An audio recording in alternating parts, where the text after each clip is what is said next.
Have you ever found yourself lying awake at night, staring into the dark, while your mind replays every fear, every uncertainty, every what if that you wish you could silence? You try to pray, but your thoughts keep circling back to the same storm. You tell yourself not to worry, but worry won't listen.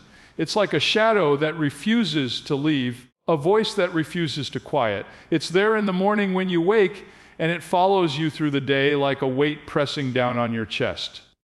My friend, I want to speak to you today about a giant that almost everyone faces, but few ever truly defeat. It doesn't come with a sword or a shield, yet it can bring down the strongest hearts. It doesn't roar, but it whispers, and those whispers are often louder than any shout. That giant's name is worry.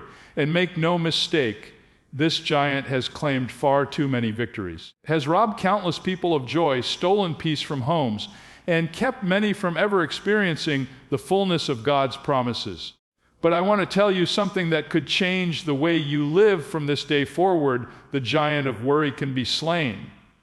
You don't have to spend your life pacing the floor, replaying your fears or dreading tomorrow. You don't have to carry that burden any longer, because the same God who brought down Goliath with a single stone has given you everything you need to bring down the giant that's been standing in your way. I know what some of you might be thinking right now. You don't understand what I'm facing. You don't know the weight of what I'm carrying. And you're right. I may not. But I do know the one who does. He sees every sleepless night, every racing heartbeat, every tear that never made it past your eyes. He knows your fears better than you do. He has never once asked you to face them alone. You see, worry is not just an emotional habit, it's a spiritual battle. The enemy's quiet way of stealing your focus from God's promises and placing it on your problems. Worry takes your eyes off the one who holds tomorrow and fixes them on the uncertainty of today. And when that happens, our faith begins to shrink, our hope begins to fade, and our peace begins to crumble. But when we choose to confront that giant, not with panic, not with fear, but with faith, we begin to see that worry is not nearly as powerful as it pretends to be. So today I want you to stay with me, not just for the next few minutes, but for the entire journey we're about to take. Because before this message is over, I believe something will shift in your heart. I believe you'll begin to see that the same God who says, "Be anxious for nothing," is not giving you an impossible command.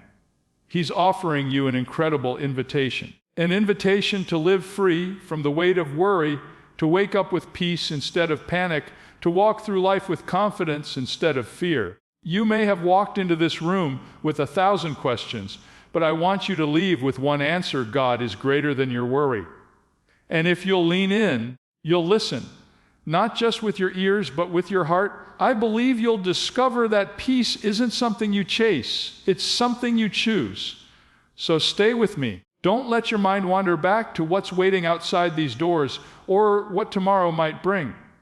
For the next few moments, let's stand together in the valley where this giant lives and watch as the power of God brings it down once and for all. Worry has a way of weaving itself quietly into the very fabric of our lives. It doesn't come crashing in like a storm. It slips in like a breeze that turns into a wind, unsettling everything in its path. It begins with a single thought, a flicker of uncertainty, and before long it takes root. We say we're just concerned, just thinking ahead, just being realistic. But deep down we know that what we're really doing is giving room to the giant of worry. Subtle, it's persuasive, and it's relentless. Worry doesn't ask for permission. It takes up residence in our minds and hearts until peace is pushed out to the edges. Often disguises itself as responsibility. We tell ourselves that worrying means we care, that it shows diligence, that it's part of being human. But worry is not the same as responsibility. Responsibility is rooted in wisdom and preparation, but worry is rooted in fear. It is the voice that says, if you don't hold everything together, it will all fall apart. It makes us believe that the weight of the world rests on our shoulders. And when we start to believe that lie, we begin to live like it's true. We stay up late, pacing the floors, our minds racing through every possible outcome, trying to plan for problems that may never come. We lose sleep. we lose peace, and slowly we lose sight of the one who promised to carry those burdens for us. You see, worry is not just a feeling, it's a thief. Steals our joy before tomorrow even arrives. It takes what hasn't yet happened and lets it rob the happiness of what is happening right now. Worry whispers to us that if we just think hard enough, long enough, maybe we can prevent something bad from occurring. But all it really does is drain us of strength before we ever face the battle. It's like running a race every day in your mind that never has a finish line. You keep running, you never get anywhere, and when you live like that long enough, you start to forget what peace even feels like. For a moment, about the countless hours that have been lost to worry, the conversations that were half heard because our minds were somewhere else. The nights spent turning over problems instead of resting in trust.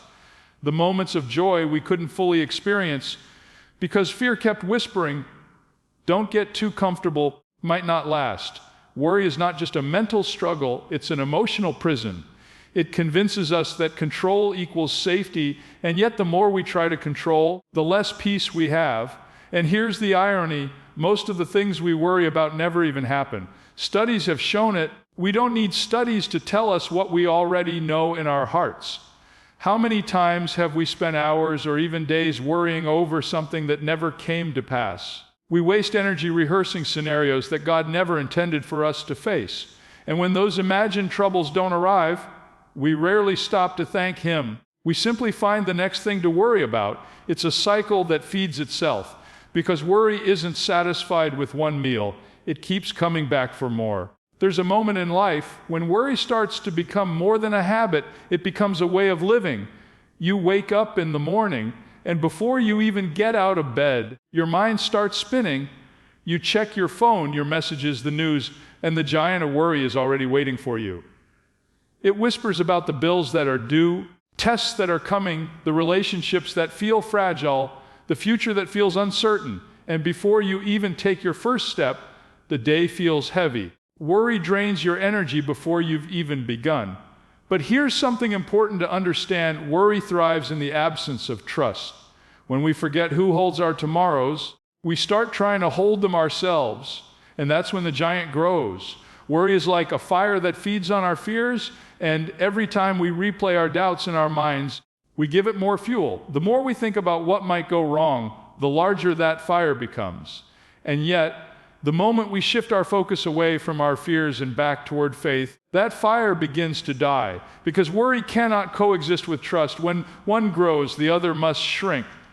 Now, I know there are people listening who are thinking, it's not that easy. You don't know what I'm dealing with. Maybe you're facing something real, an illness, a financial crisis, a broken relationship, uncertain future. You're not imagining the storm. It's here, and it's fierce. But hear me. There is a difference between acknowledging reality and surrendering to worry. Facing the facts doesn't mean bowing down to fear. It means you can look at your circumstances honestly while still choosing to believe that they don't have the final word. The truth is, worry has never once changed an outcome. It has never healed a sickness, paid a bill, or mended a relationship. What it has done is weaken our faith, cloud our judgment, and rob us of strength. Worry doesn't prepare us for tomorrow. It empties today of its peace. Makes us live 2 days at once, the day we're in and the day we're afraid of, and no one can carry that kind of weight for long. That's why so many people are exhausted. Not just physically, but spiritually and emotionally. They are carrying burdens they were never meant to carry, living tomorrows that haven't even arrived. I've seen worry turn strong hearts into weary ones. I've seen people lose the joy of today because they're terrified of what tomorrow might bring. And the giant of worry loves that, because as long as we're focused on the what-ifs, we'll never see the what is. We'll never recognize the blessings that are right in front of us. Worry makes us blind to the good because we're always staring at the possible bad. Like looking through a window fogged up with fear, you can't see the beauty outside because all you notice is the mist within. And yet, there's a moment of awakening when you realize that worry doesn't own you. It only controls the space you give it. The more you feed it, the stronger it grows. The more you starve it, the weaker it becomes. The first step in slaying the giant of worry is not to fight it in your own strength, but to expose it for what it really is. It's not a protector, it's a deceiver. It promises you control, but gives you captivity. It tells you it's helping, but it's hurting. It says it will make you ready, but it only makes you restless. We have to call it by its true name, a giant that must be faced and defeated. You cannot ignore it and hope it will go away. You must confront it with truth. The moment you begin to see worry not as a part of who you are, but as something that's trying to rule you, you take the first step toward victory. What we tolerate will eventually dominate. The longer we let worry sit at the table of our minds, the more it will consume the conversation. But the moment we stand up and say, "No more," something begins to shift inside us. That's when the chains start to break. Life will always give us reasons to worry. There will always be something on the horizon that looks uncertain. But peace isn't the absence of problems, it's the presence of faith, knowing that even when you can't see what's next, you can still trust the one who does. The giant of worry may look intimidating, but it's not undefeatable. Falls the moment you realize that it has no authority beyond what you give it. And that is where the battle begins, not with the removal of problems, but with the renewal of perspective. When your heart begins to see that the same God who carried you through yesterday will not abandon you today, worry starts to lose its grip. Every fear that once held power over you begins to tremble because worry cannot survive in the presence of faith. So before we move any further, let this truth settle deep within you. Giant of worry may still stand, but it is already defeated. The battle is not in your circumstances, it's in your heart. And when faith rises, fear falls. That's where victory begins. If we're going to conquer the giant of worry, we have to go deeper than just trying to silence our anxious thoughts. Worry doesn't begin in the mind, it begins in the heart. It's not just a problem of emotion, it's a problem of trust. You see, at its core, worry reveals something about where we've placed our confidence. It exposes what we're leaning on when life starts to shake. And so often, without even realizing it, we discover that our trust has been misplaced. We've anchored our peace to things that can move, and then we wonder why our hearts tremble when the winds of uncertainty blow. When the giant of worry rises up, it doesn't just bring fear, it brings a question as old as time itself. Can I really trust God? That's what it all comes down to, isn't it? When the bills stack up, when the diagnosis comes, when the future looks uncertain, that question echoes in the chambers of our minds. We might not say it out loud. Deep inside, we wrestle with it. Can I really trust that God sees me, that He knows what I need, that He's working for my good when everything around me seems to be falling apart? We often treat worry as something small, something natural, something we just have to live with. But worry is more than a bad habit. It's a battle for faith. The enemy's quiet way of whispering, "You're on your own. You can't depend on Him." Every time we give in to that whisper, the roots of worry grow a little deeper. Those roots will choke the life out of peace if we let them. Trust and worry cannot live in the same heart for long. One will always push the other out. When our trust is strong, worry loses its hold. But when trust begins to waver, worry moves in to take its place. That's why worry is so dangerous. It's not just an emotion, it's a spiritual indicator. Shows us what we truly believe about the nature of God. We might say that we trust Him, but worry reveals what happens when life doesn't go the way we expect. Shows whether we trust His hand only when we can see His plan, or whether we trust His heart even when we can't see His path. You see, worry often comes from the illusion of control. We think that if we can just manage every detail, plan every outcome, and protect ourselves from every possibility, we'll be safe. But the more we try to control, the more anxious we become. Because deep down, we know we're not strong enough to hold the world together. And yet, that's exactly what worry tries to make us do. Carry the weight of what only God can hold. Let me tell you something, we were never meant to be in control. We were meant to trust the one who is. The human heart was not designed to carry the burden of omniscience. We're not built to know everything, fix everything, or foresee everything. We're built to believe. And the moment we step outside of that design, worry becomes the natural consequence. The more we try to play God in our own lives, the more anxious we become. Deep down, we know we're not qualified for the role. When we trust in our abilities, our plans, or even our strength, we are setting ourselves up for disappointment. All of those things have limits. But when our trust is anchored in the character of God, we find peace that goes beyond reason. We may not understand everything, but we know who holds everything. We may not see the outcome, but we know the one who already stands at the end of the road, calling us forward. And that's the turning point in the battle against worry. It's realizing that faith isn't about controlling the outcome, it's about surrendering it, about letting go of the illusion that we can fix it all, and instead resting in the truth that we don't have to. When we finally lay down the need to know how and when, and simply trust the who, something shifts inside of us. The storm may still rage outside, but it no longer rages within. Think about how many times in your life you've looked back and realized that what once seemed uncertain was actually being orchestrated perfectly. There were moments you couldn't see the purpose, but later you could see the pattern. You thought God was silent, but in truth, He was working behind the scenes, aligning things in ways you couldn't imagine. That's what trust does. It allows you to live with peace before you understand. You know who is in control even when you don't understand. But here's the challenge: trust is not automatic. It has to be built.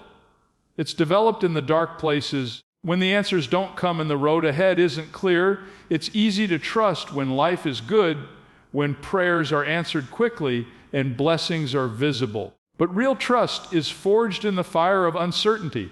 It's when nothing makes sense that trust becomes most real. That's when faith stops being a word we use and becomes a reality we live. There's a moment in every believer's life when God allows us to face something that's beyond our control, not to harm us, but to teach us to rely on Him. He knows that as long as we can manage things ourselves, we'll never truly learn what it means to trust. Sometimes lets the waves rise higher so that we'll stop looking at the water and start looking at Him. Worry looks at the waves, but faith looks at the one walking on them. When you start to trust, something powerful happens. You begin to rest. Not because everything is perfect, but because you know you're no longer the one holding it all together. You begin to realize that peace isn't found in having all the answers. It's found in knowing that God never loses control. You can stop rehearsing every possible disaster. You know the one who reigns over them all. You can stop asking, what if? And start saying, even if the road is hard, even if the outcome is different than I hoped, even if I don't understand, I will still trust. And when that happens, you'll notice something else. The things that used to terrify you no longer have the same power. The scenarios that used to play endlessly in your mind start to lose their grip. Trust and fear cannot share the same space. When you begin to fill your heart with trust, worry has to leave. It doesn't disappear all at once, but step by step. Faith begins to crowd it out. The truth is, worry doesn't stop God from working. It stops us from seeing His work. It blinds us to His goodness, His timing, His faithfulness. But trust opens our eyes. It lets us see the evidence of His hand in places we once thought He was absent. Worry says, what if God doesn't come through? Trust says, even if He doesn't do it my way, He's still good. And that's the difference between living in worry and walking in faith. Worry demands explanations. Faith rests in promises. Worry needs to know the outcome. Faith needs only to know the one who holds it. Worry thrives on uncertainty. Faith thrives on surrender. And when we surrender, giant of worry loses its weapon because it has no power over a heart that trusts completely. That doesn't mean we'll never feel anxious again. Doesn't mean we won't have moments of weakness or questions we can't answer.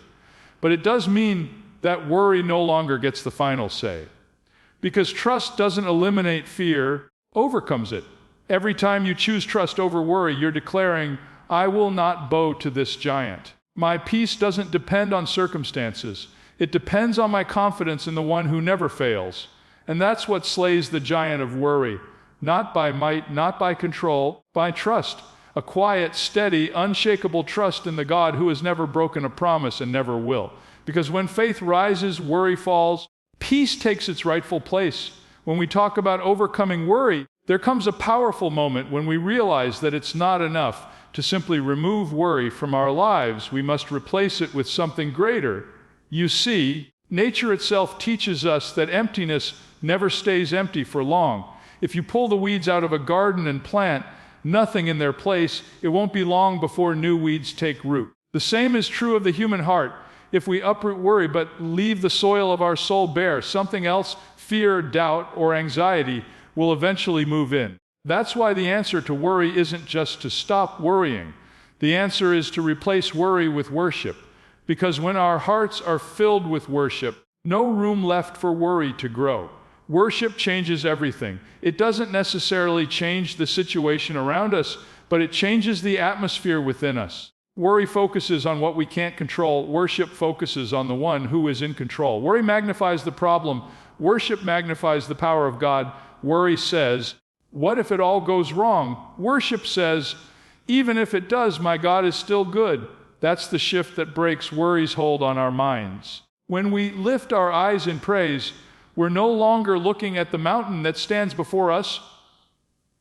We're looking at the maker of the mountain. Some of us have spent so long focusing on our fears that we've forgotten how to worship in the middle of them.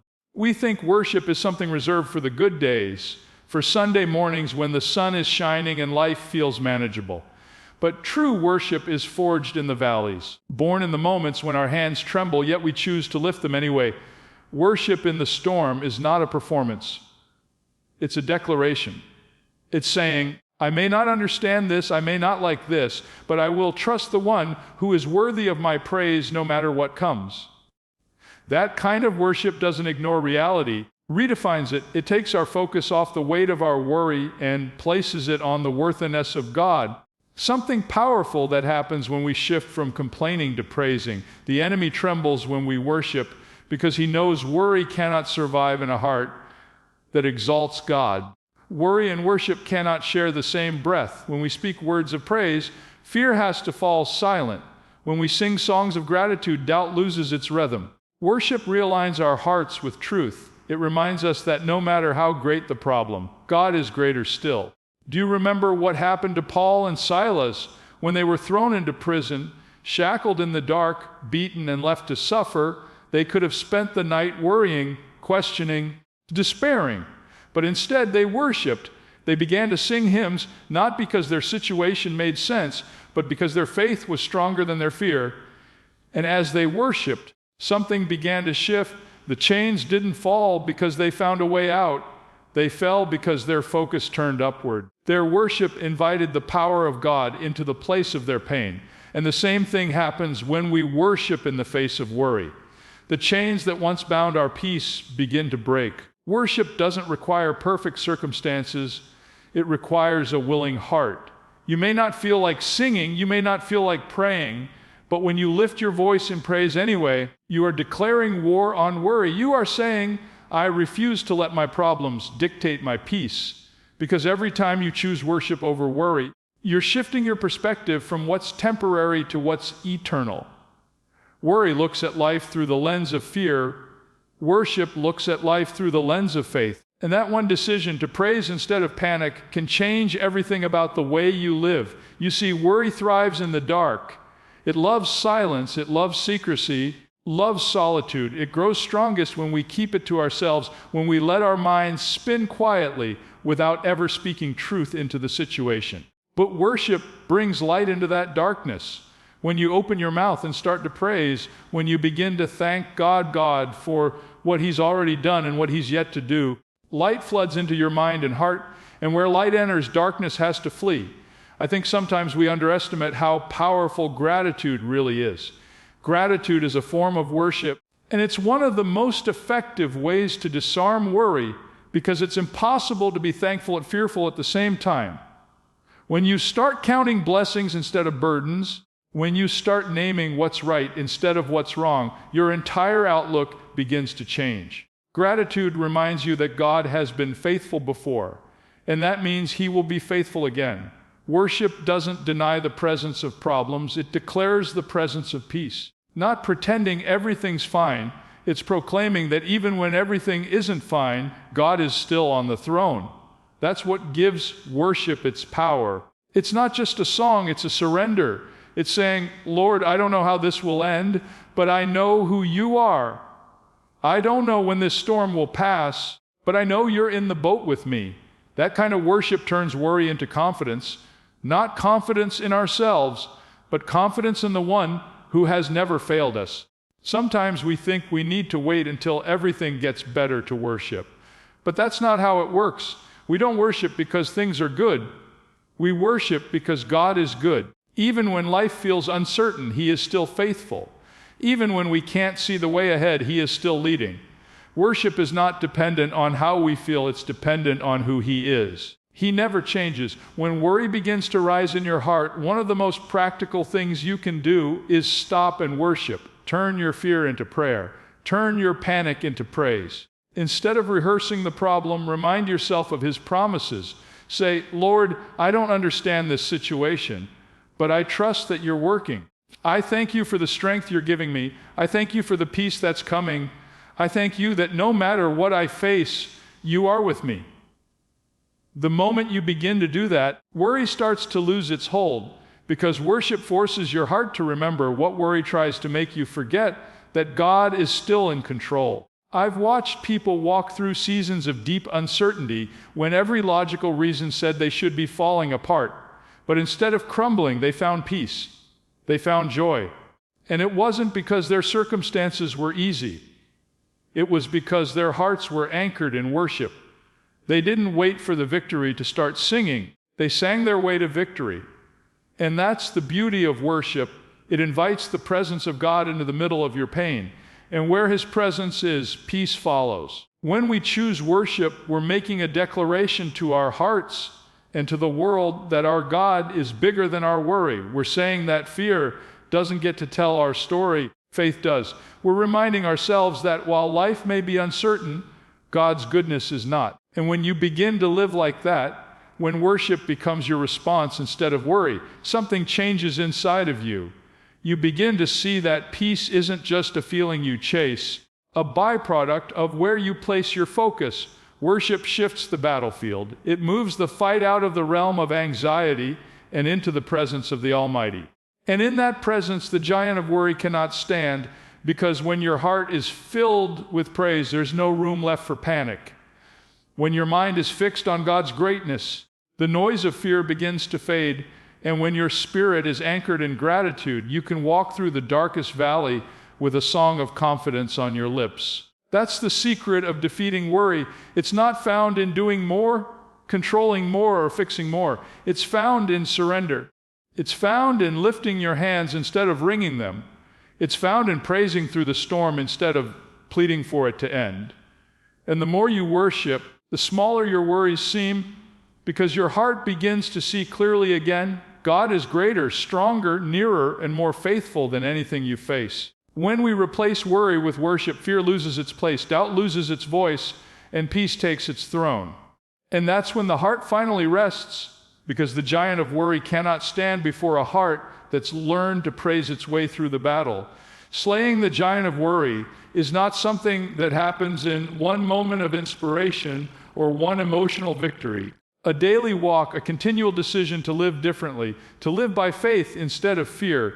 You see, the real challenge of defeating worry isn't just in recognizing it or even confronting it once, it's in learning how to walk in peace every day afterward.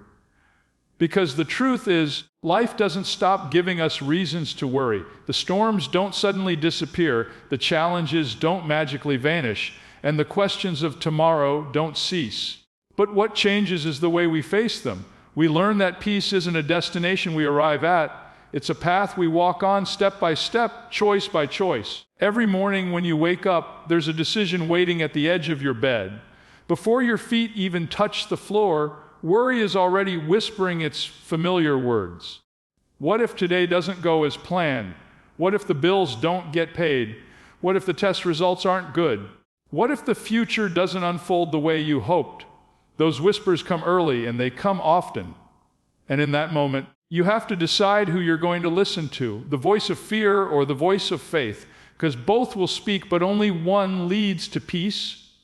The world around us feeds worry. We live in a culture that constantly tells us we're one mistake away from disaster, one crisis away from collapse. News headlines, social media feeds, conversations with others, they all remind us of how uncertain life can be. And if we're not careful, we'll start to let the world set the tone for our hearts. But peace doesn't come from ignoring reality. It comes from redefining it through the lens of trust. It comes from saying, I may not know what today holds, but I know who holds today. That's where lasting peace begins. Peace is not the absence of problems. It's the presence of confidence in the midst of them. The calm that says, I'm not in control, but that's okay. And that kind of peace doesn't just show up when life is easy. It's proven when life gets hard. Anyone can rest when the sea is calm. But true peace is found when the waves are crashing and your soul still knows that God hasn't left the boat. That's the kind of peace that sustains you. Not temporary calm, but an unshakable assurance that your life is being guided by a steady hand. We sometimes think peace will come when everything is settled, when the job is secure, when the relationship is fixed, when the future is certain. But if peace depends on circumstances, it will always be fragile. Circumstances change. People fail. Plans fall apart. The kind of peace God offers doesn't crumble when life does. It stands firm in the middle of the mess. It's not fragile, it's fierce. It's not passive, it's powerful. A peace that guards your heart like a soldier standing watch at the gates of your mind, saying to every anxious thought, you cannot enter here. And yet, that peace doesn't come automatically. It comes through surrender. You have to make a daily choice to let go of what you can't control. And that's not easy. Our human nature loves control. We love to plan, to predict, to prepare for every possible outcome. But sooner or later, life reminds us that there's only so much we can manage. Things happen that we never expected, and it's in those moments where everything feels uncertain, that we learn what trust really means. Trust is saying, even when I can't see it, I know God is still working. Even when I can't understand it, I know He's still good. Even when I can't feel it, I know He's still near. The more we practice trust, the more peace becomes our natural posture. But trust isn't passive, it's active. It means when the worry comes, we don't entertain it, we don't feed it, we hand it over. We say, Lord, I can't carry this today, but you can. And we do that not once, not twice, as many times as it takes. Because peace is a discipline as much as it is a gift. It's cultivated through repetition, through the constant, conscious decision to give our concerns to God instead of keeping them. There's something beautiful that happens when we start living like that. Life doesn't become easier, but it becomes lighter. The weight doesn't disappear, but it's no longer ours to carry. When you learn to cast your cares instead of carrying them, you begin to experience the freedom you were always meant to have.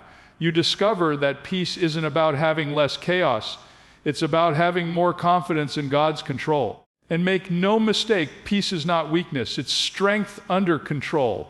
It's not pretending that everything's fine. It's believing that even when it's not, you will be. Peace is power. It's the quiet authority of a heart that refuses to be shaken by what it sees because it's rooted in what it knows. The steady rhythm of a soul that's learned to rest in the presence of the Almighty. When you walk in that kind of peace, people will notice. They'll look at you and wonder how you can smile when everything around you is uncertain, how you can stay calm when others are falling apart, how you can hold steady when the world is shaking. And you'll be able to tell them that peace isn't something you found. It's someone who found you. It's not something you created, it's something you received the moment you chose to trust more and worry less. The giant of worry loses its strength the moment we stop feeding it. But peace grows stronger every time we choose it. And that choice doesn't just happen in the big moments of life. It happens in the small ones, too. In the drive to work when your mind starts racing about tomorrow. It's in the late night hours when the silence gets loud and the what-ifs start to echo. In those moments that peace must be chosen again. Because every day we're faced with 1,000 opportunities to either surrender our peace or protect it. Sometimes protecting your peace means learning to say no. No to fear, no to negativity, no to the endless cycle of anxiety that tries to take over your thoughts. It means setting boundaries around your heart, guarding it against anything that steals your sense of calm, because peace is too precious to give away carelessly. When you walk in peace, you're walking in power, and the enemy will do everything he can to take it from you. But when you learn to guard it, to fight for it, to nurture it, you begin to live differently. Every giant that once intimidated you starts to look smaller, not because the giant changed, but because your perspective did. When peace rules your heart, you see life differently. You stop reacting and start resting. You stop panicking and start praying. You stop trying to control every outcome and start trusting the one who already has. And that's the key, not a single victory, but a daily walk of surrender and faith. You'll still face moments that challenge you. You'll still encounter days when worry tries to creep back in. But the difference is now you'll know what to do. You'll know that you don't have to fight the giant alone. You'll know that peace is possible even in the midst of uncertainty. And that realization changes everything. Peace isn't something you achieve, it's something you receive every time you lay your burdens down. And once you taste it, once you experience that deep, unshakable calm that comes from knowing who holds your future, you'll never want to go back to the way you used to live. Because once you've walked in peace, it doesn't fit anymore. So each day as the sun rises and the world begins to stir, make that choice again. Don't let worry rule your heart. Let peace guard it. Don't live in the shadow of fear. Walk in the light of trust, because every time you do, the giant of worry falls a little further until one day, you'll look back and realize that what once towered over you now lies defeated at your feet, and you'll know deep in your heart that peace has truly won.